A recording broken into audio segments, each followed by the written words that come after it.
Football news টিভির এই সংবাদে সবাইকে সুস্বাগতম ও আমন্ত্রণ জানাচ্ছি।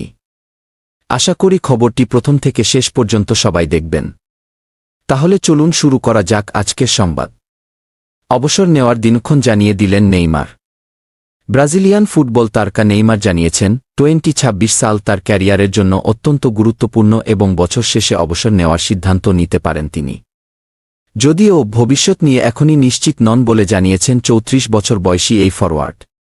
ইউরোপ এশিয়া ঘুরে বর্তমানে শৈশবের ক্লাব সান্তোসে খেলছেন নেইমার। গত বছর সৌদি আরবের আল হিলাল থেকে তিনি ব্রাজিলের এই ক্লাবে যোগ দেন। 2026 সালের শেষ পর্যন্ত ক্লাবটির সঙ্গে চুক্তি রয়েছে তার। তবে সবকিছু ছাপিয়ে এ বছরের বিশ্বকাপে ব্রাজিলের হয়ে খেলাই এখন তার প্রধান লক্ষ্য। ব্রাজিলের টিভি চ্যানেল ক্যাজেকে দেওয়া এক সাক্ষাৎকারে নেইমার বলেন, আগামীতে কি হবে আমি জানি না। আগামী বছর নিয়েও নিশ্চিত নই। ডিসেম্বর এলে হয়তো অবসর নেওয়ার সিদ্ধান্ত নিতে পারি।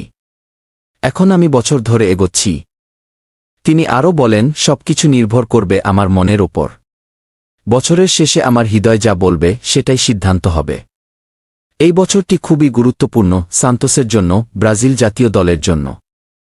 কারণ এটি বিশ্বকাপের বছর এবং আমার নিজের জন্যও।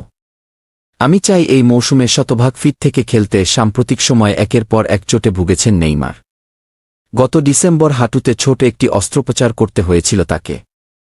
তবে সুস্থ হয়ে তিনি মাঠে ফিরেছেন এবং গত রোববার ভিলোক্লুবেটোর বিপক্ষে -0 গোলের জয়ে বদলি হিসেবে মাঠে নেমে দলকে সাও পাওলো স্টেট চ্যাম্পিয়নশিপের ক্যাম্পেওনাতো পাউলিস্তা কোয়ার্টার ফাইনালে তুলতে সহায়তা করেন।